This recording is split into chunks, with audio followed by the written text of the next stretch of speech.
In the case of a word like democracy, not only is there no agreed definition, but the attempt to make one is resisted from all sides. It's almost universally felt that when we call a country democratic, we are praising it. Consequently, the defenders of every kind of regime claim that it is a democracy and fear that they might have to stop using that word if it were tied down to any one meaning. How very relatable. Now, Orwell also notes that many people use such words in a deliberately dishonest way, relying on the ambiguity in their definition to make claims which they can defend as honest because they did mean what they said, but that they know are misleading. Imagine a priest saying, "The Catholic Church is opposed to persecution." Okay, sure, but we clearly just have different definitions of what counts as persecution.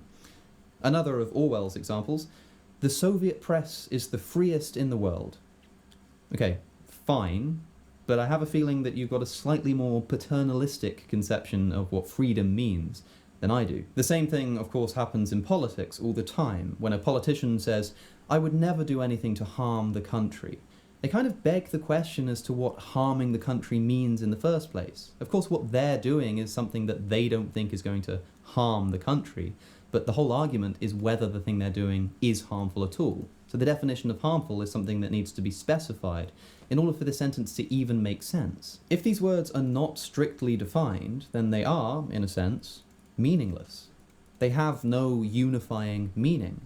This is exactly how we end up with the United States, the Netherlands, and North Korea all claiming to be democratic.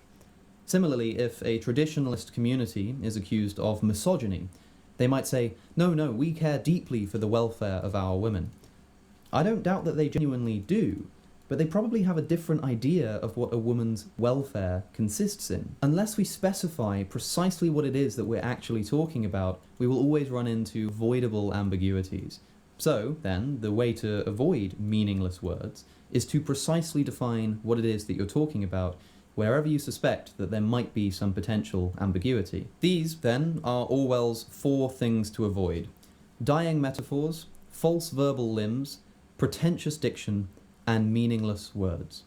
Helpfully, Orwell condenses his points into 6 easy-to-follow rules whenever you're writing an essay or speech. 1. Never use a metaphor, simile, or other figure of speech which you are used to seeing in print. 2. Never use a long word where a short one will do. 3. If it is possible to cut out a word, always cut it out. 4.